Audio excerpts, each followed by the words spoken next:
اللهم صل على سيدنا ومولانا محمد وعلى سيدنا علي وسيدتنا فاطمة وسيدتنا زينب وسيدنا حسن وسيدنا حسين وعلى آله وصحبه وبارك وسلم الحمدللہ رب العالمین والصلاة والسلام علی سید الانبیاء والمرسلین اللہم صلی علی سیدنا و مولانا محمد وعلی آلہ وصحابہ وبارک وسلم وصلی علیہ۔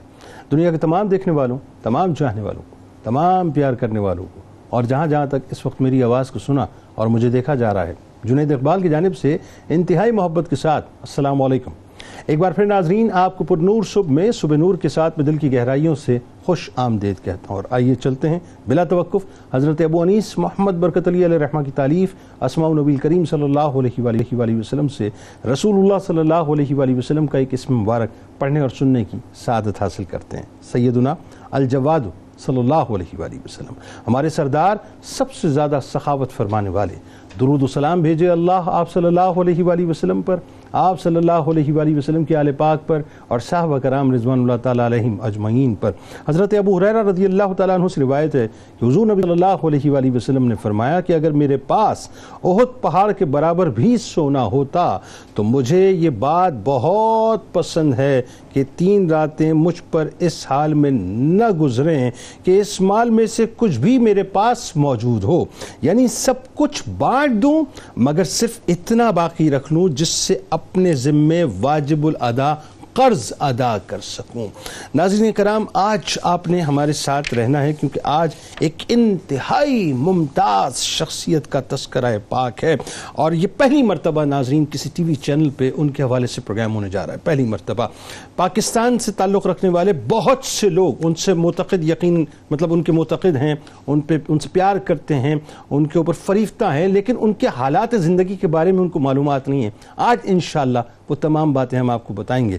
بات یہ ناظرین کہ مولا کائنات مولا علی کرم اللہ وجہ الکریم کے گلشن کے حسین پھول، قطب الزما، قدوۃ الانام، صاحب علم الہدایہ، بدر المغرب، قمر المصر، صاحب فیوزات کثیرہ، بانی سلسلہ عالیہ شاذلیہ، صاحب حزب البحر، ولی بر و بحر، شیخ العارفین، سند الواصلین، امام المتوکلین، سید المحققین، صاحب معارف اسرار ربانی، سلسلہ شاذلیہ کے بانی شیخ کامل، اولیاء کے امام اور امت مسلمہ کے بڑے بڑے بزرگ حضرت شیخ سید ابو الحسن امام شاذلی علیہ رحمہ۔ ناظرین، وہ پاک ہستی ہیں جن کا شمار اس امت کے اکابر اولیاء کرام میں ہوتا ہے۔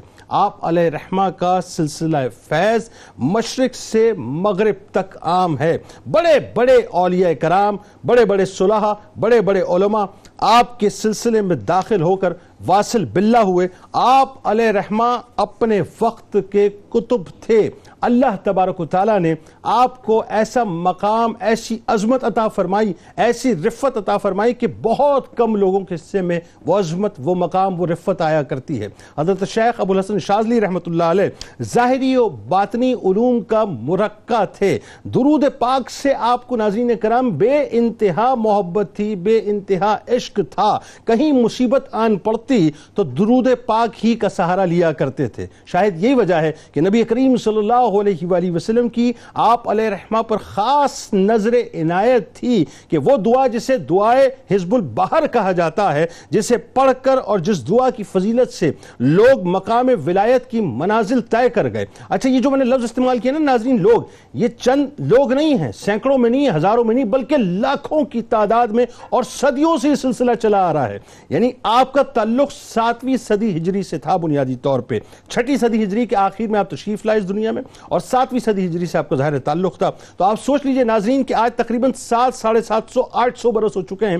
لاکھوں کی تعداد میں مسلمانوں نے حزب البحر سے باقاعدہ فیض اٹھایا ہے. یعنی وہ حزب البحر کے جس کی وجہ سے لوگ ولایت کے مقام پر پہنچ گئے, جسے پڑھ کر اور جسے سن کر ناظرین لوگ ولایت کے مقام پہ پہنچ گئے. اور وہ عظیم الشان حزب البحر, وہ دعا سرکار مدینہ صلی اللہ علیہ وآلہ وسلم نے آپ علیہ رحمہ کو بذات خود تعلیم فرمائی, جس کا ایک لفظ آپ علیہ رحمہ نے خود سرکار مدینہ صلی اللہ علیہ وآلہ وسلم سے سنا اور سرکار علیہ السلام نے آپ کو عطا فرمایا. آپ علیہ رحمہ کی شخصیت میں اللہ تعالیٰ نے وہ روحانی مقناطیسیت عطا فرمائی تھی کہ لوگ آپ کی بارگاہ میں کھچے چلے آتے تھے, آپ سے ایمان کی دولت اور خزانے لے کر جاتے تھے.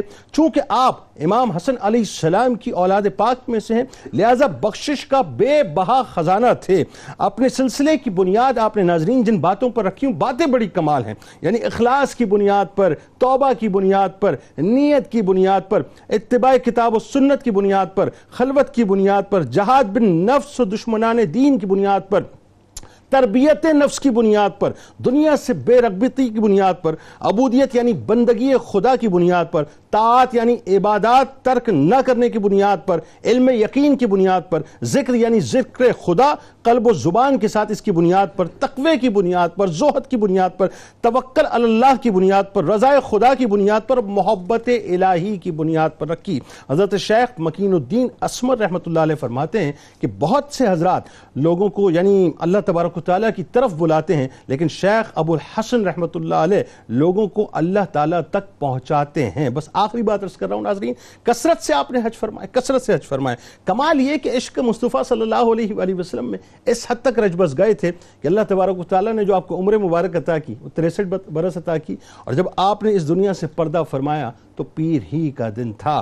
آئیے ناظرین آغاز کرتے ہیں. ہمارے ساتھ 3 شخصیات موجود ہیں جو یقیناً کسی تعارف کی محتاج نہیں ہیں, اور آپ ہمیں ہمارے اس پروگرام میں ان 3 شخصیات کو دیکھتے رہتے ہیں. ممتاز عالم دین محترم جناب مفتی محمد اسحاق مدنی صاحب ہمارے ساتھ تشریف فرمائیں.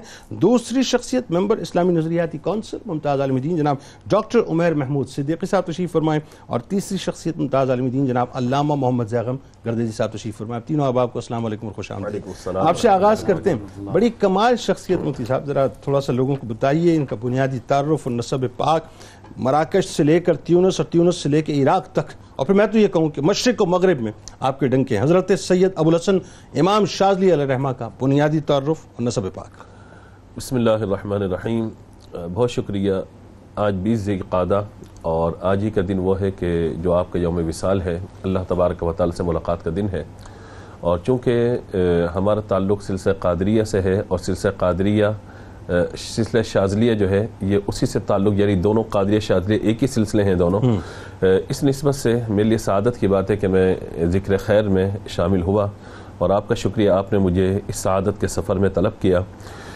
آپ کا اسم گرامی یعنی کنیت ابو الحسن ہے, اسم گرامی آپ کا علی ہے, اور شاذلہ چونکہ تیونس کا جو علاقہ تھا, ایک قصبہ تھا, وہاں سے قریب جو شاذلہ مشہور جگہ تھی, وہاں پہ آپ کی رہائش اور آپ کا جو خاندان وہاں قیام پذیر تھا, اس نسبت سے آپ کو شاذلی کہا گیا. اچھا. اگرچہ بعد میں کچھ لوگوں نے یہ لکھا بھی آپ کی سیرت میں کہ باقاعدہ پھر اس کو ایک سلسلے کا نام دے دیا گیا کہ سلسلہ شاذلیہ. یعنی آپ مراکش موروکو میں آپ کی پیدائش ہوئی, اور تیونس میں پھر آپ نے تیونس میں جو ہے وہ آپ کی رہائش گزری اور زندگی آپ نے گزاری وہاں پر. لیکن آپ یہ بات بھی توجہ طلب بات ہے کہ اللہ تبارک و تعالی نے جہاں خاندان اہل بیت کو بڑی عظیم ہستیوں سے نوازا ظاہر ہے کہ حضور کے نسب پاک کی وجہ سے, وہیں آپ یہ دیکھیے کہ 17 واسطوں سے آپ کا نسب مبارک حضرت سیدنا امام حسن مجتبی رضی اللہ تعالیٰ عنہ سے جا کے مل جاتا. سبحان اللہ, ماشاء اللہ. اور یہ وہ سعادت کی بات ہے کہ ایک طرف تو آپ حسنی سید ہیں, اور پھر جو آپ پر فیض ہے وہ سرکار غوث پاک رحمۃ اللہ تعالیٰ علیہ کا, سبحان اللہ, جو حسنی حسینی سید ہے. سبحان اللہ. اور آپ یہ دیکھیے کہ جب ہم علمی روحانی مقام کی بات کرتے ہیں یا آپ کے خاندانی پس منظر کی بات کرتے ہیں, تو یہ بات ہمیں واضح طور پہ سمجھ میں آ جاتی ہے کہ اللہ تبارک و تعالی نے ان ہستی کو باقاعدہ منتخب فرمایا, ان کا انتخاب فرمایا. یعنی ایسا نہیں کہ ایک حادثاتی طور پہ کوئی آیا, بڑا ہو گیا, پڑھ لکھ گیا تو آگے بڑھ گیا, نہ, یہ اللہ تبارک و تعالی کا انتخاب ہے. اس لیے آپ یہ دیکھیے کہ کہ اللہ تبارک و تعالیٰ نے آپ کو بچپن میں یہ سعادت بخشی کہ آپ قرآن پاک کے حافظ ہوئے. سبحان اللہ. اللہ تعالیٰ نے آپ کو یہ سعادت بخشی کہ فقہ مالکی سے آپ کا تعلق ہوا اور فقہ مالکی کو آپ نے اختیار فرمایا. اسی طریقے سے علوم ظاہریہ، علوم باطنیہ، اور اس کے ساتھ ساتھ آپ نے خاص طور پہ ایک ذکر کیا محبت رسول صلی اللہ تعالیٰ علیہ وآلہ وسلم. نبی مکرم علیہ الصلوۃ والسلام کی جو محبت ہے وہ اصل ہے تمام چیزوں کی. اگر وہ نہیں ہے تو کچھ بھی نہیں ہے. سبحان اللہ. اور حضور کی آل ہو اور حضور کی محبت نہ ہو، یہ کیسے ہو سکتا ہے؟ اللہ اکبر. امام حسن کی اولاد اور محبت رسول نہ ہو، یہ کیسے ہو سکتا ہے؟ اہل بیت کے ایک فرد ہو اور حضور سے محبت نہ ہو، یہ کیسے ہو سکتا ہے؟ اللہ اکبر. بتا رہے کہ یہ محبت رسولی اصل ہے کہ جو معرفت الہی کی طرف لے کے جاتی ہے. سبحان اللہ. بے شک. یعنی یہ سلسلے درجہ بدرجہ بڑھتے بڑھتے پھر آگے پہنچتے ہیں. میں ایک دو باتیں یہاں پہ اپنے وقت میں رہتے ہوئے عرض کروں آپ کو کہ جس طرح بھی آپ نے ذکر کیا کہ 63 سال آپ کی عمر اور پیر کا دن، یہ بھی اللہ تبارک و تعالی ہی کی طرف سے عطا ہے کہ آپ اس خواہش کا اظہار کیا کرتے تھے کہ میری عمر حضور کی عمر کے مطابق ہی ہو، اس سے زائد نہ ہو. اچھا، اس کی وجہ کیا؟ اس کی وجہ ظاہر ہے حضور سے محبت. واہ. اور بہت سارے ایسے لوگ ہیں جن میں اگر ہم خلفائے راشدین کی طرف جائیں تو حضرت صدیق اکبر، عمر فاروق اعظم، عثمان رضی اللہ تعالی، ان سب کی عمر مبارکہ 63 برس ہوئی ہیں. سبحان اللہ. تو اب یہ اندازہ لگائیے کہ اللہ تبارک و تعالیٰ کا خاص کرم اور خاص انعام اللہ تبارک و تعالیٰ کا ہے. اور بہت سارے ہمارے اکابر ہیں، بزرگ ہیں جو یہ دعا کرتے تھے کہ ہمیں پیر کا دن نصیب ہو. حالانکہ جمعے کے دن کی اگرچہ فضیلت ہے، لیکن میں نے تو یہاں تک سنا بزرگوں سے کہا کہ جمعے کے دن، یعنی جو احادیث میں آئے کہ جمعے کے دن جو انتقال کر جائے اسے سوالات قبر نہیں ہوتے، حدیث میں بیان ہوا. بالکل. تو کہا کہ اگر سوالات قبر نہیں ہوں گے تو تیسرا سوال بھی نہیں ہوگا. صحیح. جب تیسرا سوال نہیں ہے تو حضور کی زیارت بھی نہیں ہے. تو کہا کہ ہم جمعے کے دن طلب کرنے کے بجائے ہم پیر کے دن طلب کریں جہاں سوالات کے جوابات بھی ہو، حضور کا دیدار بھی ہو. تو یہ سب محبتوں کی علامات ہیں. یعنی جب سرکار علیہ السلام کا چہرہ انور دکھایا جائے، جھوم کے سوال ہی نہ ہو، بخشا جانا یہ بہت بڑا انعام ہے. سبحان اللہ. لیکن مر کے پہنچا ہوں یہاں اس دل ربا کے واسطے، تو اگر یہ نہ ہو تو پھر بالکل بات آگے بڑھاتے ہیں. ان کے ابتدائی حالات اور بڑے کمال حالات ہیں، پھر وہ جو آپ کا روحانی مقام اور مرتبہ ہے، وہی بات ہے وہ جو تجسس کھینچ کے ایک خاص میگنیٹ کی طرف لے کے جاتا ہے. تو آپ بھی کھینچے چلے گئے پہلے عراق میں، پھر دوبارہ عراق سے آپ کو پلٹایا گیا. ذرا بتائیے کیا ہوا؟ بسم اللہ الرحمن الرحیم. حضرت سیدنا ابو الحسن علی بن عبداللہ بن عبد الجبار بن یوسف بن ہرمز المغربی الشاذلی الشریف الحسنی رضی اللہ تعالی عنہ، وہ جلیل القدر شخصیت جنہیں مقام قطبیت اور غوثیت پروردگار عالم نے عطا فرمایا. سبحان اللہ. جنید بھائی، قطب اس ستارے کو کہتے ہیں جسے دیکھ کر لوگ اپنی منزل کا تعین کرتے ہیں. واہ واہ واہ، کیا اچھی بات. قطب اس کیل کو کہا جاتا ہے جس پر چکی گھوم رہی ہوتی ہے. تو زمانے میں وہ بزرگ ترین ہستی کہ جس کی طرف تمام تر اولیاء اپنے اوراد و وظائف اور رشد و ہدایت میں رجوع کرتے ہوں، جو مرج خلائق ہو، اسے اپنے زمانے کا قطب کہا جاتا ہے. جس کے گرد تمام اولیاء کرام جس کے گرد پورا زمانہ پورا نظام گھوم رہا ہوتا ہے، جو قیوم زمان ہو، جو زمان کو چلا رہا ہو اور مکان اس کے قدموں میں لپٹ کر سمٹ چکا ہو، تو اس ذات اقدس کو قطب کہا جاتا ہے. وہ اٹھے تو زمانہ اٹھے، وہ بیٹھے تو زمانہ بیٹھ جائے. سبحان اللہ. تو قطب اول ہیں، سلسلہ شاذلیہ کے بانی ہیں، اور امت مسلمہ کے ان اکابر اولیاء میں سے ہیں کہ جو حضرت شیخ اکبر محی الدین ابن عربی اور حضرت مولانا روم رحمہم اللہ کے معاصرین میں سے ہیں. اور آپ اندازہ کیجئے کہ آپ کی ولادت سن 591 ہجری کو ہوئی، اور یہ وہ دور ہے کہ جس میں یہ اکابرین امت ہمارے سامنے جو ہے وہ موجود رہے ہیں. اب آپ نے کیونکہ خاص طور پر یہ سوال کیا ہے کہ وہ کس انداز سے تیونس اور مصر اور عراق اور موروکو سے ان کا تعلق کیا ہے، تو ان کی ولادت کے بارے میں کہا جاتا ہے کہ وہ تو مراکش میں ہوئی ہے. ٹھیک ہے.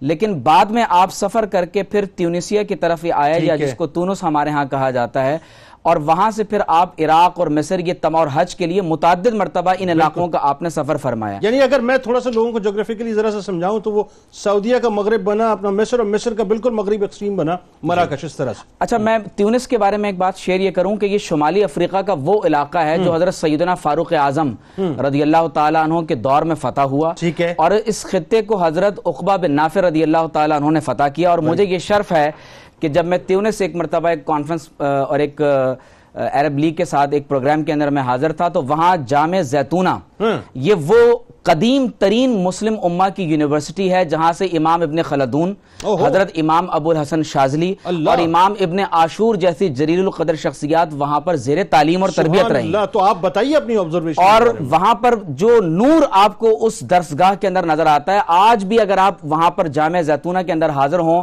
تو وہ قدیم ترین عمارت کے ساتھ وہ بزرگوں کا فیض آپ کو باقاعدہ وہاں پر دکھائی دے گا.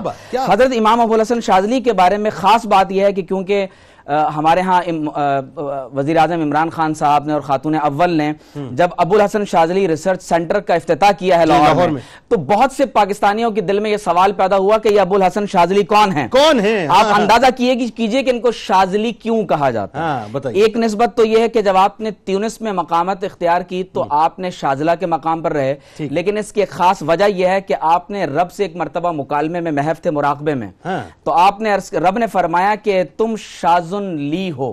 اچھا، شاذ لی ہو. اچھا، تو آپ نے عرض کی کہ یا ربی لما سمیتنی بالشاذ لی، اے رب کریم تو نے مجھے شاذ لی کیوں کہا؟ تو میں تو شاذلی نہیں ہوں، میں تو شاذلہ کے علاقے کا پیدائشی نہیں ہوں. تو آپ نے فرمایا کہ اے علی، میں نے تمہیں شاذلی اس لیے نہیں کہا کہ تم شاذلہ کے علاقے میں پیدا ہوئے ہو، انما انت الشاذ لی، اللہ نے فرمایا کہ تم دراصل صرف میرے لیے خاص کر دیے گئے ہو. عربی زبان میں شاذ کہتے ہیں نا کہ یہ شاذ و نادر ہوتا ہے. شاذ و نادر ہوتا ہے. تو آپ نے فرمایا کہ اللہ نے مجھ سے کہا کہ تم شاذ لی ہو، تمہیں رب نے میرے لیے خاص کر دیا ہے. کیا بات. آپ نے جب تعلیم و تربیت حاصل کی اور پھر آپ عراق تشریف لے گئے تو وہاں ابو الفتح واسطی اور دیگر اولیاء سے آپ کی ملاقات ہوئی تو ایک بزرگ نے آپ سے فرمایا کہ یا ابو الحسن، تم تو قطب کو تلاش کر رہے ہو عراق میں، جبکہ قطب تو تمہارے شہر کے اندر موجود ہے. پھر آپ وہاں سے ہجرت فرما کر جب دوبارہ یہ جملے جو ہیں بنیادی طور پر ابو الفتح واسطی کے ہی تھے، ان کو جب ان کے دل میں یہ خواہش پیدا ہو رہی تھی. تو جب آپ دوبارہ اپنے شہر میں واپس آئے تو حضرت عبدالسلام بن مشیش علیہ الرحمہ سے آپ کی ملاقات ہوئی کہ جو خلیفہ ہیں ابو المدین غوث مغربی کے اور جو خلیفہ ہیں حضرت سلطان الاولیاء حضرت شیخ عبد القادر جیلانی رضی اللہ تعالیٰ عنہ. اور میں صرف ایک بات یہاں کہوں کہ جس وقت آپ باقاعدہ وہاں عراق کے اندر زیر تربیت موجود تھے، وہاں سے آپ مصر تشریف لائے، پھر آپ حج کے لیے حاضر ہوئے تو مدینہ طیبہ میں آپ کو حضور علیہ السلام کی زیارت ہوئی اور آپ صلی اللہ علیہ وسلم نے آپ کو ڈپلوائے کیا اور فرمایا کہ یا علی انتقل الى الدیار المصریہ، اے علی تمہارا جو مقام رحلت ہے وہ مصر ہے اور تربی فیہا 40 صدیقا، تمہاری ڈیوٹی یہ ہے کہ تم نے وہاں 40 صدیقین کی تربیت فرمانی. آپ مقام و مرتبے کا اندازہ کریں کہ آپ اسکندریہ میں پہنچے، وہاں آپ نے نکاح کیا ہے اور یہ مقام و مرتبہ ہے کہ حضرت عز الدین بن عبدالسلام فقہ شافعی کے بہت بڑے امام ہیں، اولیاء کے مخالفین تھے، تصوف دشمن تھے. جب آپ حج سے واپس تشریف لائے تو امام ابو الحسن شاذلی نے فرمایا کہ اے عز الدین بن عبدالسلام، محمد الرسول اللہ صلی اللہ علیہ وسلم نے تمہیں سلام کہا ہے. سبحان اللہ. وہیں سے آپ کا دل پلٹا اور امام ابو الحسن شاذلی کے مرید ہو گئے. سبحان اللہ. کیا بات. اب دیکھیں بات یہ ہے کہ یہ جو کمال ہے اور یہ جو وصف ہے اور یہ جو عرفان ہے اور پھر یہ جو رفت ہے مفتی صاحب جو اللہ نے آپ کو عطا کی کہ سرکار علیہ السلام سے آپ کی کتنی خاص نسبت. یعنی آپ سوچئے کائنات میں جینے کو اور کیا چاہیے، جن کی ڈپٹیشن خود سرکار علیہ السلام فرمائیں، اب اس کے بعد رہ کیا گیا اور کیا چاہیے جینے کو. تو ذرا بتائیے، اب اسی ربط میں تھوڑا سا بات آگے بڑھاتے ہیں کہ سرکار علیہ السلام سے آپ کی محبت، آپ کی سرکار علیہ السلام سے محبت اور خاص طور پر جو درود پاک آپ کی شخصیت کے اندر رچا بسا ہوا تھا، اس حوالے سے. بسم اللہ الرحمن الرحیم. اللہم صلی علی محمد وعلی آل محمد وبارک وسلم. اور شکریہ جنید بھائی.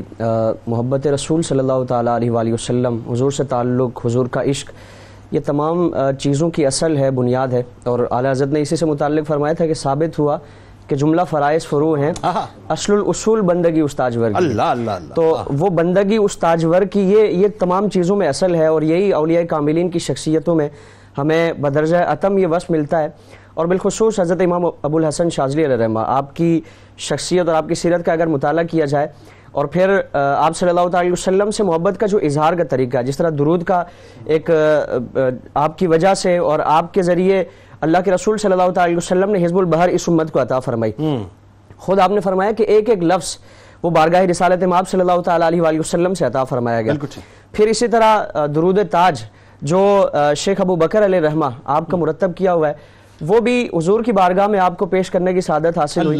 پھر آپ کے سلسلے میں اگر دیکھیں تو آپ کے سلسلے کا ایک وصف اور ایک خوبی ہمیں نظر آتی ہے کہ آپ کے سلسلے کے جتنے بھی آپ کے مریدین تھے، آپ کے خلفاء تھے، جس طرح حضرت امام بوصیری علیہ الرحمہ، آپ کے حضرت امام بوصیری کے دادا پیر ہیں حضرت امام ابو الحسن شاذلی علیہ الرحمہ، یعنی درود کے حوالے سے آپ کا سلسلہ اتنا مشہور ہے کہ ہر ایک سطح پر اور ہر لیول پر، ہر درجے پر ہمیں ایسی نفوس قدسیہ، ایسی شخصیات کا تذکرہ ملتا ہے کہ جنہوں نے آپ صلی اللہ علیہ وسلم کے ذکر پاک کو اس کا پرچار کیا. مطلب آپ ذرا بتائیے لوگوں کو، میں اس لذت کو محسوس کرنا چاہ رہا ہوں کہ ظاہر حضرت رحمۃ اللہ علیہ نے درود پاک جو ترتیب دیا، اور پھر جب آپ نے پڑھا سرکار کی بارگاہ میں تو وہ کیف و سرور کیا تھا درود سے جو آپ کا ایک تعلق، اور پھر درود تاج تو ظاہر درودوں کا تاج ہے نا، کس انداز سے پیش کیا ہوگا سرکار کی بارگاہ میں؟ اور یہ صرف عالم رؤیا میں ہی حضور کی بارگاہ میں حاضری کا آپ کو شرف حاصل نہیں ہوا، بلکہ حالت بیداری میں بھی اللہ کے رسول صلی اللہ علیہ وسلم نے آپ کو یہ شرف عطا فرمایا. جس طرح خواب میں درود تاج پڑھنے کی سعادت آپ کو حاصل ہوئی، اسی طرح بیداری کی حالت میں بھی آپ صلی اللہ علیہ وسلم کی بارگاہ میں آپ نے درود پڑھنے کی سعادت حاصل کی. جس طرح آپ حج پہ ایک دفعہ تشریف لے گئے تو اب آپ کے ساتھ ہزاروں افراد کا آپ کے مریدین کا قافلہ ہے، اور حج سے جب فارغ ہو کر حضور کی بارگاہ میں مدینہ منورہ میں حاضر ہو رہے ہیں، اور یہ اہل اللہ کا ایک طریقہ کار ہے. اور آپ صلی اللہ علیہ وسلم کی بارگاہ میں حضور کے زمانے سے لے کر آج تک کہ جب بھی کوئی حج کے لیے جاتا ہے، اور جس طرح حضور نے خود فرمایا کہ جس نے حج کیا اور میری بارگاہ میں حاضری نہ دی تو اس نے مجھ سے جفا کی، مجھ سے بے وفائی کی.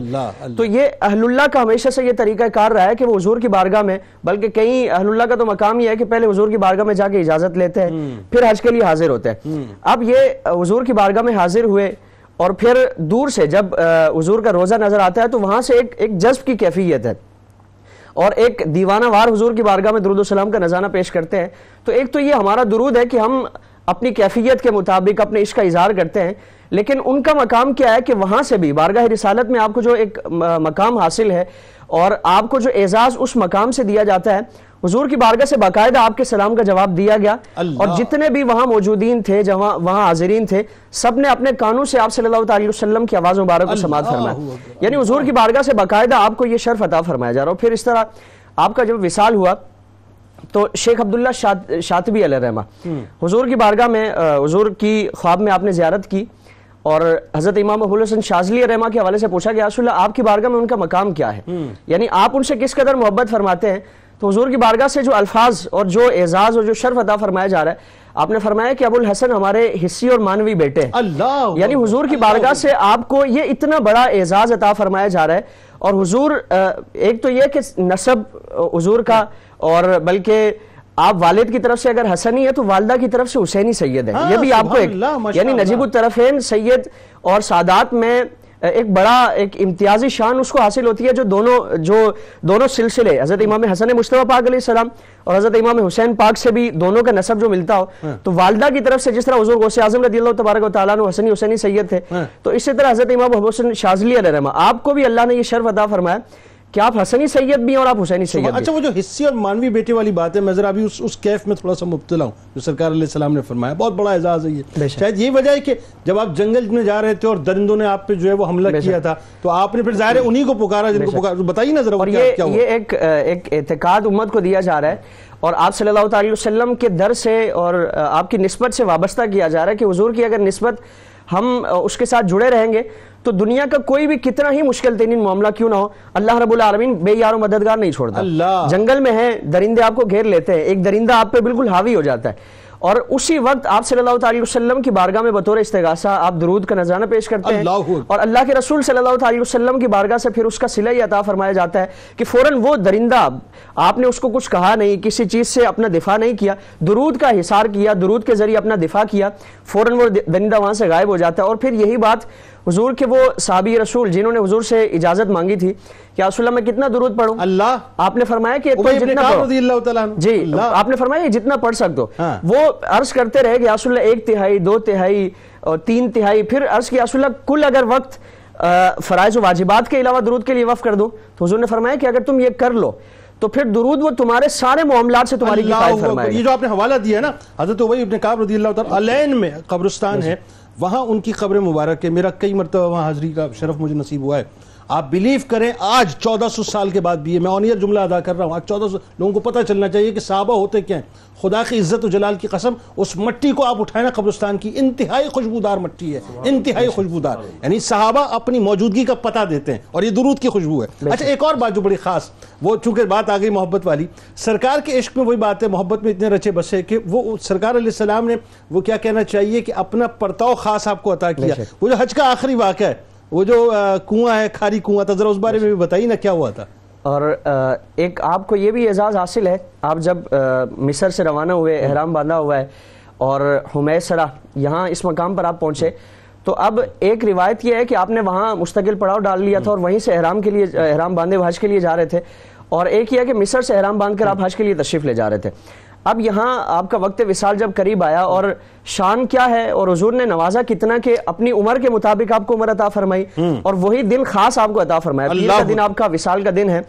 اب اپنے صاحبزادے سے آپ فرماتے کہ جاؤ پانی لے کر آؤ. عرض کی کہ ابا جان ہمارے پاس پانی موجود ہے، میٹھا پانی ہے اور اس کنویں کا کھارا پانی ہے. تو آپ نے فرمایا کہ وہی لے کے آؤ. وہ آپ کی بارگاہ میں پیش کیا جاتا ہے، آپ اس کو نوش فرماتے ہیں اور اس کو کلی بھی فرماتے واپس اسی برتن میں، اور اپنا 10 مبارک اس میں ڈالا اور فرمایا کہ جاؤ جا کر اس کو اسی کنویں میں جا کر واپس ڈالو. یعنی حضور کی وہ سنت مبارکہ، اور حضور نے پھر اپنے اس بیٹے کو، اپنے اس شہزادے کو وہی وصف عطا فرمایا، وہی خوبی عطا فرمایا. تو جو حضور کی ذات میں اپنے آپ کو فنا کر دے تو پھر اللہ کے رسول صلی اللہ علیہ وسلم اسے اتنی امتیازی شانیں عطا فرماتے کہ جس کا اندازہ. اچھا آپ مجھ سے سوال کریں، آپ کو کیا لگتا ہے، آپ کا عشق کیا کہتا ہے، کیوں یہ کھارا میٹھا ہوا تھا؟ وہ مجھ سے پوچھیں آپ ذرا. جی میرا عشق یہ کہتا ہے اس بارے میں کہ وہ جو درود پاک کی مٹھاس تھی نا دہان مبارک میں، اس مٹھاس نے اس کھاری کو میٹھا کر دیا تھا اصل میں. آئیے ناظرین کالر کو شامل کرتے ہیں. نورین لاہور سے ہمارے ساتھ ہیں. السلام علیکم. وعلیکم السلام. جنید بھائی میرا یہ سوال ہے. جی نورین صاحب. میرا یہ سوال ہے کہ ابھی آپ جو گفتگو کر رہے تھے کہ حالت بیداری میں بھی درود تاج جو ہے وہ پڑھا گیا، تو میں نے دیکھا بہت سارے عالم فاضل لوگ کہتے ہیں اس میں یہ داخل بلا کر لفظ آتا ہے کہ یہ شرک ہے پڑھنا. تو انہیں ذرا بتائیں کہ یہ کیا شرک ہوتا ہے پڑھنا یہ اللہ درود نہیں کیا سوال سمجھ گئے. ٹھیک ہے مفتی صاحب بہت شکریہ آپ نے ہمیں جوائن کیا. غلام مرتضیٰ صاحب گوجرا سے ہمارے ساتھ ہیں. السلام علیکم. وعلیکم السلام ورحمۃ اللہ وبرکاتہ. سر جی کیا حال جنید صاحب ٹھیک ہو؟ الحمدللہ جناب آپ ٹھیک ہیں، خیریت سے ہیں؟ جی اللہ شکر. سر آپ کو اہل پیدا طہار کا ذکر مبارک کرنے پڑا، آپ کو اور 92 کی پوری ٹیم کو مبارکباد دیتا ہوں. جزاک اللہ جزاک اللہ. فرمائیے کیا پوچھنا چاہتے ہیں؟ سر میرا سوال یہ ہے کہ حزب البحر جو وظیفہ ہے اس کا یہ وظیفہ کیا ہے اور اس کو پڑھنے کا طریقہ کیا ہے؟ حزب البحر. ہاں آپ یقیناً درویش ہیں غلام مرتضیٰ صاحب. ابھی اگلا سوال ہی میرا یہ تھا حزب البحر کے حوالے سے، کیونکہ یہ سمجھ لیجئے اس پروگرام کا جو ہے کرکس ہے جو امت کو آپ نے عطا کیا. ماشاءاللہ شاذلی علیہ الرحمٰن نے بس یہ سمجھ لیجئے کہ یہ بہت بڑا تحفہ ہے امت کو. ہمارے ساتھ رہیں ناظرین، انشاءاللہ لوٹیں گے تو درود تاج کے حوالے سے جس سے مجھے بڑا پیار ہے، میں عشق کرتا ہوں درود تاج سے. اور آپ دیکھیے گا کہ میری جتنی بھی محافل ہوتی ہیں بس میرا بچپن سے ایک طریقہ رہا ہے کہ میں ابتدائی اس کی درود تاج سے کرتا ہوں. تو میں ذرا درود تاج پہ سوال ہے اس حوالے سے بھی بات کروں گا. اور حزب البحر پہ آپ نے ضرور سننا ہے، کہیں نہیں جانا، کیونکہ حزب البحر میرا خیال ہے آج کے دور میں اس کو سمجھنے کی بہت ضرورت ہے. بہت مسائل دنیا کے اندر ہیں، آپ جہاں کہیں بھی بیٹھیں انشاءاللہ آپ کو اس کا حل جو ہے اس حزب البحر میں مفتی صاحب سے پوچھ کے بتائیں گے. ہمارے ساتھ رہیں. درود پاک کا نذرانہ سرکار علیہ السلام کی بارگاہ میں مل کے پیش کرتے ہیں. اللهم صل على سيدنا ومولانا محمد وعلى سيدنا علي وسيدتنا فاطمة وسيدتنا زينب وسيدنا حسن وسيدنا حسين وعلى وصحبه وبارك وسلم وبارك. اللهم صل على سيدنا ومولانا محمد وعلى سيدنا علي وسيدتنا فاطمة وسيدتنا زينب وسيدنا حسن وسيدنا حسين وعلى آله وصحبه وبارك وسلم وبارك. ایک بار پھر ناظرین میں آپ کو خوش آمدید کہتا ہوں. انتہائی خوشبودار، انتہائی محبت بھرا، انتہائی عشق بھرا تذکرہ ہے، اور ایک ایسی ہستی ناظرین کہ جن کی زندگی خوشبو ہی خوشبو ہے. دنیا ان کو سید ابو الحسن امام شاذلی علیہ رحمہ کے نام سے جانتی ہے. آج حضرت امام شاذلی علیہ رحمہ کی بارگاہ میں ہدیہ تہنیت پیش کر رہے ہیں، اور بس اس خواہش، اس تمنا کے ساتھ کہ ہم تمام لوگوں کا، دیکھنے والوں، سننے والوں اور ذکر کرنے والوں کا نام ان کے غلاموں کے رجسٹر میں انشاءاللہ شامل ہو جائے. علامہ صاحب بات آگے بڑھاتے ہیں. ایک سوال بڑا امپورٹنٹ ہے، اور یہ عموماً لوگ ظاہر پوچھتے ہیں.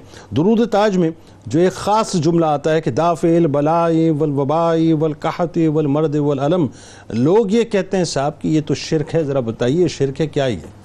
بسم اللہ الرحمن الرحیم. بہت شکریہ.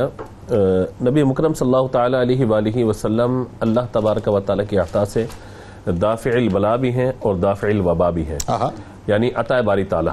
اور یقینی سی بات ہے کہ شفا دینے والی ذات اللہ تعالیٰ کی بیماریاں دور کرنی ہے، پریشانیاں دور کرنی ہے، اولاد دین، یہ سب اللہ تبارک و تعالیٰ کی بارگاہ سے. یہ اس کائنات کا جو نظام ہے، اس مسبب الاسباب نے اس کائنات میں اسباب پیدا فرمائے. ان کو ہم اردو میں اسباب کہہ دیتے ہیں، عربی میں وسیلہ ذریعہ کہہ دیتے ہیں. تو اصل مقصود یہی ہوتا ہے کہ درود پاک کی برکت سے جو اللہ تبارک و تعالیٰ نے کسی آزمائش میں، پریشانی میں مبتلا کیا ہے، تو اللہ تعالیٰ حضور کے وسیلے، حضور کے صدقے سے اس وبا کو، اس قحط کو، اس بیماری کو دور کر دے. اور ہم یہی کہتے ہیں کہ آج جو اس وقت ایک وبا ہمارے سامنے کووڈ کی صورت میں موجود ہے، یہ پاکستان پر جو خاص اللہ تعالیٰ کا انعام ہے، وہ حضور کی نسبت، حضور کی محبت کے صدقے نہیں ہے کہ اللہ تبارک و تعالیٰ نے حضور کی امت پر مہربانی فرمائی ہے کہ جہاں جہاں مسلمان موجود ہیں وہاں سے آپ یہ دیکھیں اس وبا کا خاتمہ ہوتا چلا جا رہا ہے. تو اللہ کرے کہ ہم درود پاک زیادہ پڑھنے والے بنے، کہ درود کی خوشبو جب بڑھتی چلی جائے گی تو ہر طرح کی وبا اور سختی ختم ہوتی چلی جائے گی. اور بات یہ، ہر چیز کو ہمیں شرک کے کھاتے میں ڈالنا بھی نہیں چاہیے. شرک تو خیر ایک الگ معاملہ ہے. مسلمان یا تو مسلمان ہوگا یا مشرک ہوگا، یعنی دو رنگی نہیں ہو سکتی کہ آج صبح مسلمان ہے شام کو مشرک ہے، یا نماز بھی پڑھ رہا ہے اور شرک بھی کر رہا ہو. تو ایسا نہیں ہوتا. یا تو مسلمان ہوگا، اللہ احد کہہ دیا، جس نے لا الہ الا اللہ کہہ دیا، اللہ اکبر کہہ کے نماز پڑھ رہا ہے، وہ مشرک بھی ہو، یہ عجیب سی ہو نہیں سکتا. بالکل ٹھیک ہے. اچھا اب آتے ہیں ذرا حزب البہار پہ، اور دنیا اس وقت سننا چاہتی ہے اس بارے میں. یہ تو ایک ایسا وظیفہ ہے کہ صاحب اس کے بارے میں آپ اس کی جزیات، اس کی فضائل، اس کی اہمیت سب بتائیے کیا ہے. حزب البہار کے حوالے سے میرے لیے سعادت کی بات ہوگی کہ میں اس حوالے سے گفتگو کروں، کیونکہ ظاہر ہے کہ ہمارا جو سلسلہ قادریہ شاذلیہ اس میں اس حزب البہار کو بڑی اہمیت حاصل ہے. اور اس کا پس منظر یہ ہے کہ حضرت شیخ امام ابو الحسن شاذلی رحمۃ اللہ تعالی علیہ حج کے لیے تشریف لے گئے. جب واپسی جدہ سے آپ پلٹے ہیں تو سفر کے لیے پریشانی کا معاملہ ہے کہ واپسی کیسے آئیں. تو بڑی مشکل سے ایک جہاز کا اہتمام جو ہے وہ مریدین نے کیا. آپ کے جو 7 احباب تھے، وہ بھی ایک انصاری، ایک عیسائی بوڑھا شخص تھا جس کا وہ جہاز تھا، نصارہ میں سے تھا، مطلب اس کا جو ہے وہ شخص تھا کہ جس کا جہاز تھا وہ. اب وہ طوفان کے اندر آ کر پھنس گیا جہاز. تو ایک طرف قیام ہوا اور 1 ماہ تک، بعد روایت میں 40-42 دن تک وہاں پہ قیام رہا، لیکن جو ہے وہ جہاز اپنی جگہ سے حرکت نہیں کر پا رہا. وجہ اس کی یہ ہے کہ ہوا مخالف چل رہی ہے. اگر سفر کرتے ہیں تو ظاہر ہے کہ وہ پھر سفر پیچھے کی طرف ہو جائے گا اور آگے سفر نہ کر پائیں گے. تو وہ شخص کہنے لگا کہ عجیب مسلمانوں تم لوگ، تمہاری وجہ سے میرا جہاز یہاں پہ آگے پھنس گیا، میرا کام رک گیا سارا. جب اس نے ساری باتیں کرنا شروع کی تو شیخ گئے مراقبے میں، اور مراقبے کے عالم میں آپ نے فرمایا کہ لنگر اٹھا دو اور جہاز کو روانہ کرو. آج اللہ تعالیٰ کی سنت دیکھو، آج اللہ تبارک و تعالیٰ کا معاملہ دیکھو کہ اللہ تعالیٰ کیسا انعام کرتا ہے. تو اسے کہا کہ اگر ہم نے لنگر اٹھائے تو ہم تو واپس پلٹ جائیں گے. کہا کہ نہیں، اب تم دیکھنا کہ ہوتا کیا ہے. جیسے لنگر اٹھائے، جہاز کہ لنگر اٹھتے ہی ہوا جو مخالف تھی موافق ہو گئی اور وہ جہاز چلنا شروع ہو گیا. اور اس وقت آپ نے عالم جذب اور عالم کیف میں یہ کلمات جو ہے وہ اپنی زبان سے ادا کیے. اور آپ خود فرماتے ہیں، یعنی پھر منزل پر پہنچے، یہ وقت تھا 7 سفر کا، یہ واقعہ 7 سفر کو ہوا.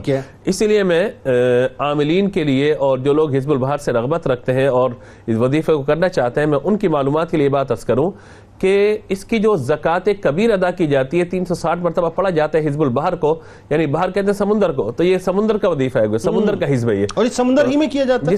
سمندر میں بھی کیا جا سکتا ہے، مسجد میں بھی کیا جا سکتا ہے، مزار میں بھی کیا جا سکتا ہے. لیکن جو اس کا زیادہ اثر جو ہے نا وہ پانی کے اندر کھڑے ہو کر پڑھنے کے اندر ہے. یہ زیادہ اثر ہے اس میں.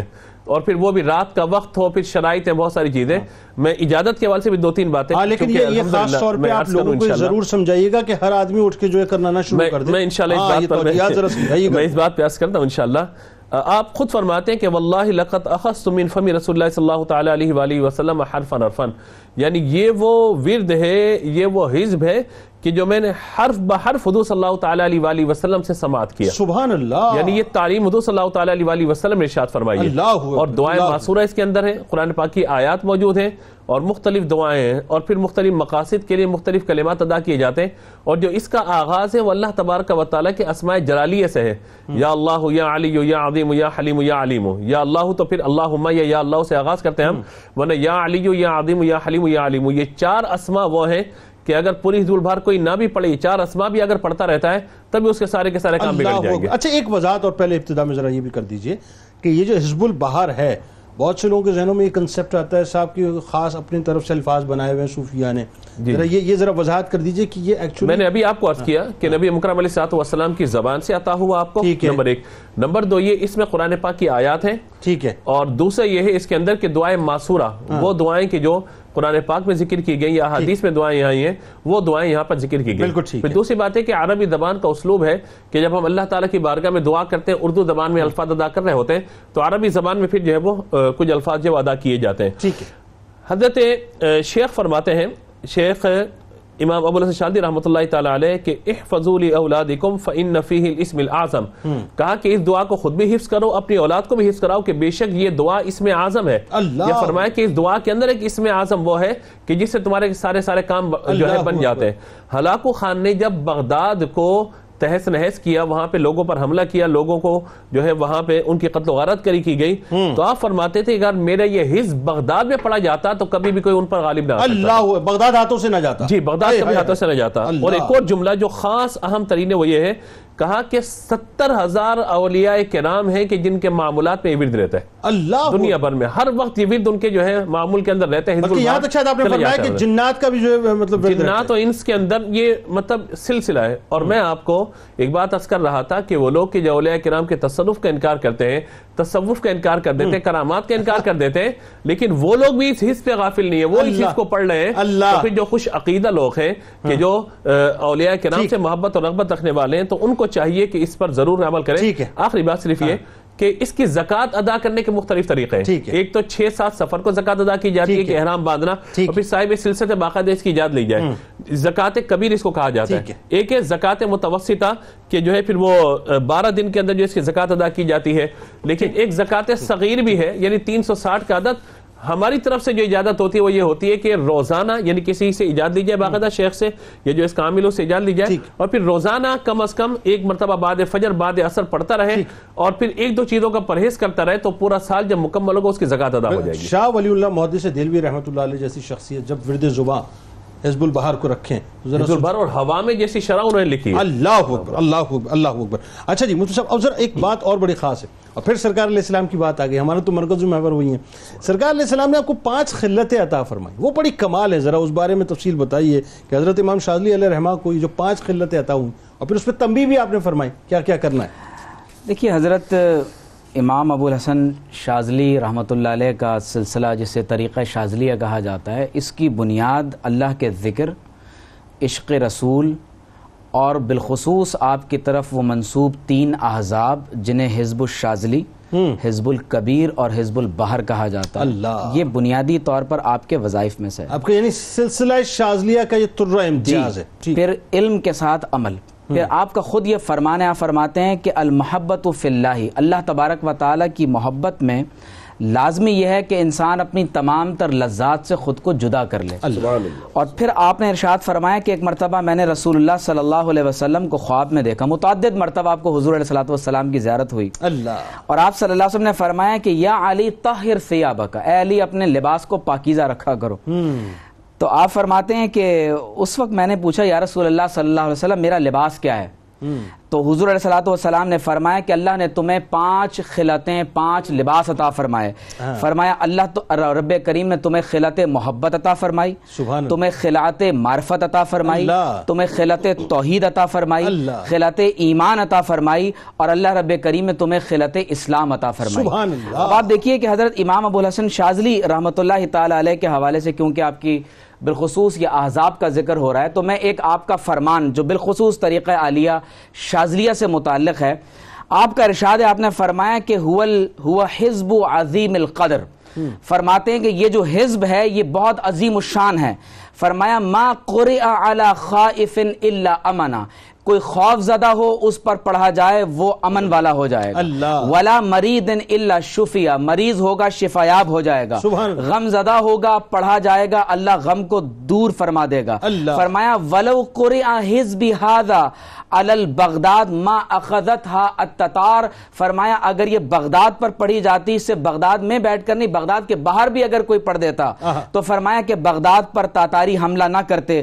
فرمایا کہ یہ ایسی دعا ہے، آپ فرماتے ہیں کہ جو شخص طلوع شمس کے وقت اس دعا کو کرے گا، یہ آپ خود فرما رہے ہیں، اجاب اللہ دعوتہ، اللہ تعالیٰ اس کی دعا کو قبول کرے گا، اس کے کرب اس کے غم کو دور کرے گا. اللہ رب کریم جنات اور انسانوں کے شر سے اسے محفوظ رکھے گا. اور پھر آپ نے یہاں تک ارشاد فرمایا کہ اگر شب و روز میں کوئی ایک مرتبہ اس دعا کو پڑھ لے گا، نہ غرق ہو کر مرے گا، نہ جل کر مرے گا، نہ اسے اغوا کیا جائے گا. اور پھر آپ نے خود اس کا ایک طریقہ ارشاد فرمایا، اور آپ نے فرمایا کہ من قرأ سورۃ الحمد 7 مرات، جس نے سورۃ الفاتحہ کو 7 مرتبہ پڑھا، وسورۃ قریش 21 مرہ، اور سورہ قریش کو 21 مرتبہ پڑھا، اور پھر اس حزب کو 3 مرتبہ پڑھا. فرمایا کائنات کی کوئی بھی حاجت ہو، کوئی بھی ضرورت ہو، اگر وہ دعا کرے گا اللہ تبارک و تعالی اس دعا کی برکت سے اس کی دعا کو قبول فرمائے گا. اور پھر آپ خود فرماتے ہیں کہ میری فقیری وہ 4 بنیادوں پر ہے. فرمایا کہ میرا سلسلہ، میرا فقیر، فرمایا اس کی 4 بنیادیں ہیں. اگر فقیر میں یہ 4 آداب نہ ہو تو وہ اور مٹی برابر ہے. فرمایا چھوٹوں پر رحم کرنا، سبحان اللہ، رحمت للاساغری والحرمت للاکابری، بڑوں کی عزت کرنا، اور فرمایا اپنی ذات کے ساتھ انصاف اور عدل کرنا. اور پھر فرمایا کہ کبھی کبھی اپنے لیے نصف حصہ جو لوگ کرتے ہیں، فرمایا اپنے حصے کو دوسروں کے لیے چھوڑ دینا. تو فرمایا کہ جو شخص اس طریقے پر چلتا ہے اللہ تبارک و تعالی اسے میرے سلسلے کا فیض عطا فرمائے. سبحان اللہ، سبحان اللہ، سبحان اللہ. اور اس میں جو خلتوں کے حوالے سے بات ہو رہی تھی، میں چاہتا ہوں تھوڑا سا اس پہ بھی آپ جی. اب خلتوں کے حوالے سے میں آپ سے عرض کروں، پھر اس کے بعد آپ خود فرماتے ہیں کہ جب حضور نے مجھے یہ 5 خلتیں عطا فرمائیں تو فرمایا کہ جو شخص اللہ کو دوست رکھتا ہے اس کے لیے ہر چیز آسان ہو جاتی ہے. جو خدا کو پہچانتا ہے، لباس اور پھر معرفت. فرمایا یہ ایکچولی میں کیوں کروا رہا ہوں یہ بات آپ سے، جی یہ خلتیں تو ان کو عطا ہوئی، لیکن آج ہم سننے والوں کے لیے پیغام ہے کہ ہمیں کرنا کیا چاہیے بنیادی طور پہ یہ سمجھیں. اور پھر آپ نے جو اس کی بنیاد پر قرآن کی ایک آیت کی تفسیر کی وہ نقطہ آپ دیکھیے گا. آپ فرماتے ہیں جو اللہ کو دوست رکھتا ہے اس پر ہر چیز آسان ہو جاتی ہے، جو خدا کو پہچانتا ہے اس کی نظر میں تمام چیزیں چھوٹی ہو جاتی ہیں، اور جو خدا کو ایک جانتا ہے، خدا پر ایمان لاتا ہے، وہ ہر چیز سے بے خوف ہو جاتا ہے. اور جو شخص اسلام پر ہو، مسلمان کامل ہو، تو فرمایا کہ اللہ تبارک و تعالی گناہوں سے دور کر دیتا ہے. اور پھر آپ نے فرمایا کہ جو حضور علیہ السلام نے مجھ سے فرمایا کہ اے علی اپنے لباس کو پاک رکھو، تو فرمایا اس وقت مجھے یہ پتا چلا کہ سورہ مدثر کی یہ آیت، سورہ مزمل میں جو یہ ذکر ہے کہ وَثِيَابَكَ فَطَهِّرْ، اس کا مطلب کیا ہے؟ اللہ اکبر، اللہ اکبر، اللہ اکبر. آخر میں سلسلہ شاذلیہ، حضرت امام شاذلی علیہ رحمہ کی تعلیمات، سلسلہ شاذلیہ کی تعلیمات، ذرا لوگوں کو بتائیے کہ کیا کمال، کیا حسین تعلیمات ہیں. آج شرق و غرب میں جو ہے وہ آپ کی تعلیمات کا چرچا ہے ماشاءاللہ. اور میرا خیال ہے کہ آج کے پروگرام ایسا ڈاکیومنٹ ہوگا کہ بہت سے لوگ پاکستان میں نے کئی صحافیوں کو دیکھا جو لکھ رہے ہیں اور بول رہے ہیں کہ صاحب یہ سید ابو الحسن شاذلی علیہ رحمہ کون ہیں جن کے نام کے اوپر لاہور میں جو ہے وہ اپنا ریسرچ سینٹر بن گیا ہے. تو میرا خیال ہے آج اس بات کا ان کو جواب مل جائے گا کہ وہ کون ہیں، کیا ہیں اور کیا مقام اور مرتبہ ہے. جی جنید بھائی، جہاں اہل اللہ کا تذکرہ اللہ رب العالمین کی طرف سے انوار و تجلیات اور رحمتوں برکتوں کے نزول کا باعث ہے، اسی کے ساتھ ساتھ یہ لازمی ہے ان کی تعلیمات کیا ہیں، اہل اللہ ہیں کون، ان کی تعلیمات کیا ہیں، تاکہ آج جو معاشرے میں تصوف کے نام پر تصوف کا لبادہ اوڑھ کر مختلف طرح کے افراد ہمیں ملتے ہیں جو لوگوں کی عقیدتوں کو برباد کرتے ہیں، اور لوگوں کی جو عقیدتیں ان سے وابستہ ہیں وہ ایک طرح کی نیلام ہو رہی ہیں، بیکار اور ضائع جا رہی ہیں. تو اہل اللہ کا طریقہ اور اہل اللہ کی تعلیمات کیا ہیں؟ حضور امام ابو الحسن شاذلی علیہ رحمہ، آپ جب پیر و مرشد کی بارگاہ میں حاضر ہوتے ہیں اور حضرت ابو السلام مشیش علیہ رحمہ آپ سے عرض کرتے ہیں کہ حضور آپ دعا مانگیں، میرے حق میں دعا مانگے کہ اللہ رب العالمین لوگوں کے دلوں میں میری محبت پیدا فرما دے، لوگوں کا میلان میری طرف فرما دے. تو اب آپ کے پیر و مرشد نے اللہ رب العالمین سے جو دعا مانگی، آج تو یہ کہ وہ ایک پبلسٹی کی جاتی ہے اخبارات میں، مختلف طرح سے اس کو لوگوں کی توجہ حاصل کی جاتی ہے. اہل اللہ کا طریقہ اور ان کی تعلیمات کیا ہے، اور خانقاہی نظام میں اس چیز سے متعلق کتنی اہمیت دی جاتی ہے. آپ اللہ کی بارگاہ میں دعا مانگتے ہیں کہ الہی لوگ یہ خواہش کرتے ہیں کہ لوگوں کی محبتیں ان کے دلوں میں ہوں اور لوگ ان سے قریب رہیں، لیکن میری یہ خواہش ہے کہ لوگ ہم سے دور رہیں. یعنی جب جتنا لوگ دور رہیں گے اور لوگوں کا ایک جمع غفیر ہم سے دور رہے گا تو اللہ رب العالمین کی بارگاہ میں ہماری یکسوئی، ہماری توجہ اور اللہ کی بارگاہ میں جو ہماری ایک رغبت ہے وہ برقرار رہے گی. اور فرمایا کہ میری خواہش ہے کہ بس تو ہی تو رہے. یعنی پیر و مرشد کی بارگاہ سے یہ آپ کو ایک فکر دی جا رہی ہے کہ خالصتاً اللہ رب العالمین کی رضا کے لیے اور توجہ کے ساتھ، یکسوئی کے ساتھ اللہ رب العالمین کی عبادت کریں. اچھا یہ دیکھیں کیسی کمال بات ہے کہ شیخ مکین الدین اسمر رحمۃ اللہ علیہ یہی تو فرماتے ہیں نا پھر ان کے لیے کہ بہت سے حضرات لوگوں کو اللہ کی طرف بلاتے ہیں، لیکن شیخ ابو الحسن رحمۃ اللہ علیہ لوگوں کو اللہ تک پہنچاتے ہیں، ملا دیتے ہیں جا کے. کیا کمال بات ہے. پیر و مرشد نے جب آپ کو روانہ فرمایا تو تقریباً 10 وصیتیں آپ کو فرمائی. اس میں سے جو اہم وصیت ہیں وہ ساری اہم ہیں، لیکن آج کے موضوع سے جو مناسبت رکھتی ہیں، آپ کو فرمایا کہ اپنے دل کو لوگوں کی موجودگی سے دور رکھنا. یعنی لوگ جتنے بھی تمہارے پاس ہوں، تمہارے دل کا جو کنیکشن اللہ سے جڑا ہوا ہے اس میں کوئی تعطل نہیں آنا چاہیے، اس میں کوئی ایرر نہیں آنا چاہیے، میں پرابلم نہیں ہونی چاہیے. اور پھر آج کا جو تصوف کا لبادہ اوڑھنے والے ڈھونگی ہیں ان سے متعلق آج حضور امام ابو الحسن شاذلی رحمہ کو جو وصیت فرمائی جا رہی ہے، فرمایا کہ شریعت کی پابندی کرتے رہنا کہ اللہ رب العالمین تمہیں روحانیت کے اعلیٰ مراتب پر تمہیں فائز فرمائے گا. یعنی شریعت اور طریقت وہ جدا نہیں ہے. قرآن میں جو اولیاء کاملین کی نشانی بیان فرمائی، الا ان اولیاء اللہ لا خوف علیہم ولا هم يحزنون کی تلاوت تو بار بار کی جاتی ہے، اپنے فضائل میں اس کو بیان کیا جاتا ہے، لیکن الذین آمنوا وکانوا یتقون کہ جو شریعت کی جتنی پابندی کرے گا اللہ رب العالمین روحانیت کے اتنے اعلیٰ مراتب پر اس کو فائز فرمائے گا. پھر فرمایا کہ لوگوں کو اللہ کی طرف بلانا، خالصتاً اللہ کی طرف بلانا، یعنی تمہاری کوئی نفس کی خواہش نہیں ہو، تمہاری اپنی خواہش نہیں ہو، تمہاری اپنی مشہوری یا تمہاری اپنی اس طرح کی طاقت و ثروت حاصل کرنا نہ ہو. پھر فرمایا کہ جو دنیا کی طرف بلاتا ہے وہ دھوکہ دیتا ہے. یعنی اگر تمہارے لوگوں کو بلانے میں دنیا داری شامل ہو گئی تو فرمایا کہ تمہارا دھوکہ ہے. یعنی خالصتاً تم اللہ کی طرف لوگوں کو بلانا. تمہارے خانقاہ میں تمہارے جو افراد آنے والے ہیں، تمہارا مقصد یہی ہونا چاہیے کہ تم اللہ سے ان کو ملاؤ گے. پھر فرمایا کہ جو کسی کام کی طرف بلاتا ہے اور جو کسی دنیاوی غرض کی طرف بلاتا ہے تو فرمایا کہ لوگوں کو مصیبت میں ڈالتا ہے. اللہ خالصتاً اللہ کی طرف. اور پھر دوستی کا معیار فرمایا. آپ نے چند دوستوں کا تذکرہ فرمایا کہ دوستی جو اس وجہ سے کرتا ہے وہ خائب و خاسر ہوتا ہے، وہ نقصان میں جاتا ہے. پھر فرمایا کہ جو اللہ کے لیے دوستی کرتا ہے، یعنی حضور کی وہ حدیث ہے کہ اہل اللہ کا طریق یہ ہے کہ الحب للہ والبغض فی اللہ، کہ جو اللہ کے لیے محبت اور اللہ کے لیے بغض. تو آپ نے فرمایا کہ جو دوست اصل وہ ہے کہ جب بھی تمہارا کوئی کام ہو، جب بھی کوئی پریشانی ہو، کوئی بھی اس طرح کا معاملہ ہو تو جواب میں اللہ ہے. یعنی تمہارے دوستوں کے درمیان وہ تمہاری دوستی بھی اللہ کے لیے ہو، تمہارے تمام تعلقات بھی اللہ کے لیے ہو.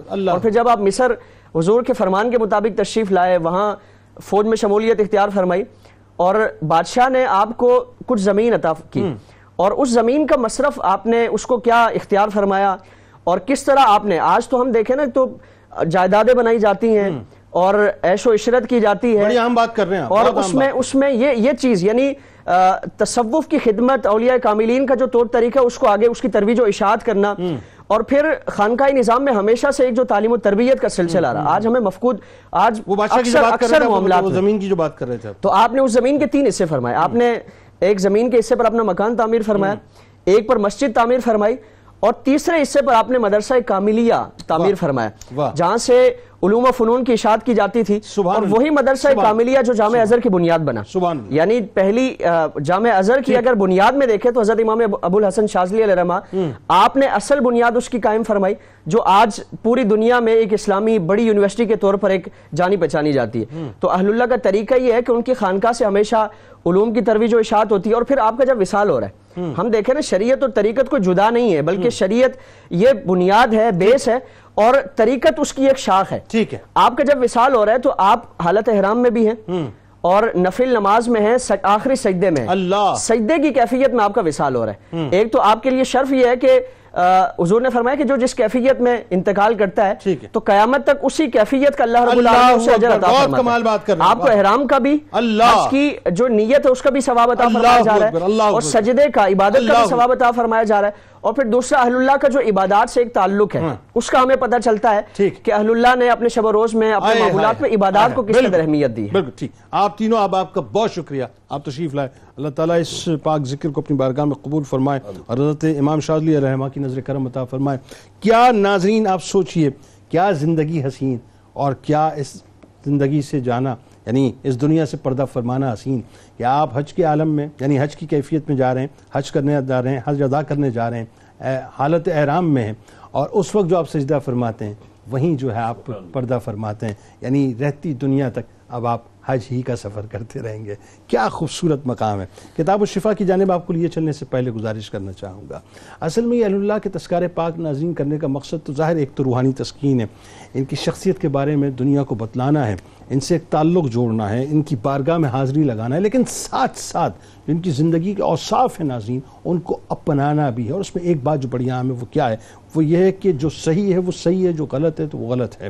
امت مسلمہ کے لیے سوچنا یہ بنیادی بات ہے ناظرین۔ آج آپ لوگ گھروں میں موجود ہیں، میری گزارش ہے آپ تمام دیکھنے والوں سے، صاحب کچھ تبدیل نہیں ہو رہا، کچھ تبدیل نہیں ہوگا، دیکھ لیجئے صاحب اب تو باقاعدہ سفارت خانے بھی کھلنا شروع ہو گئے ہیں۔ بس میں بٹوین دا لائنز بہت سی باتیں آپ سے عرض کر رہا ہوں، تو وہ اپنے آپ کو ایکسپلور کرتے جا رہے ہیں، اپنے آپ کو مضبوط کرتے چلے جا رہے ہیں۔ ہم اپنے آپ کو کمزور کر رہے ہیں، لیکن ہم صرف ایک کام ضرور کر سکتے ہیں، گھروں میں بیٹھ کے ان کی تمام پروڈکٹس کا بائیکاٹ کیجیے، یہودیوں کی، اسرائیلیوں کی تمام پروڈکٹس کو اپنے گھروں سے نکالیے، صرف اور صرف پاکستانی پروڈکٹس کا استعمال کیجیے۔ دیکھیے صاحب یہ سلسلہ رکے گا نہیں، ہاں جو اپنا کردار ہے وہ ضرور ادا کیجیے۔ کتاب الشفا کی جانب چلتے ہیں۔ دل کی تیز دھڑکن کا علاج آپ کے سامنے پیش کرتے ہیں۔ اگر کسی شخص کے دل کی دھڑکن تیز ہو تو کوئی دوسرا شخص 3 بار سورہ رحمان پڑھ کر پانی پر دم کرے اور وہ پانی مریض کو پلائیں، اور یہ عمل 6 دن تک جاری رکھیں، انشاءاللہ اللہ کرم کرے گا۔ حضور غوث الاعظم دستگیر حضرت شیخ عبد القادر جیلانی رضی اللہ تعالیٰ عنہ کا قول مبارک کہ موت کو ہر لمحے یاد رکھو اور نماز اس انداز سے پڑھو جیسا کہ یہ آپ کی زندگی کی آخری نماز ہو۔ روزنامہ 92 نیوز میں آج مضمون ضرور پڑھیے گا، ابو الحسن امام شاذلی علیہ رحمہ کی حیات و تعلیمات۔ پروگرام کی تمام تر تفاصیل آپ ٹویٹر پہ، فیس بک پہ اور یوٹیوب پہ آپ پروگرام ضرور دیکھ سکتے ہیں۔ سبسکرائب ضرور کیجیے گا، بیل آئیکن کو ضرور کلک کیجیے گا۔ آپ وہاں موجود ہیں، ہم یہاں موجود ہیں، انشاءاللہ مل کے نعرہ لگائیں گے۔ اس دعا، اس امید، اس یقین کے ساتھ اجازت دیجیے کہ لا یؤمن احدکم حتی اکون احب الیہ من والدہ وولدہ والناس اجمعین۔ اللہ تعالیٰ آپ کا، ہمارا، ہم سب کا، پاکستان کا اور امت مسلمہ کا حامی و ناصر ہو، آمین۔ پاکستان کا مطلب کیا؟ لا الہ الا اللہ محمد رسول اللہ صلی اللہ علیہ وآلہ وسلم۔ اللهم صل على سيدنا ومولانا محمد وعلى سيدنا علي وسيدتنا فاطمة وسيدتنا زينب وسيدنا حسن وسيدنا حسين وعلى آله وصحبه وبارك وسلم۔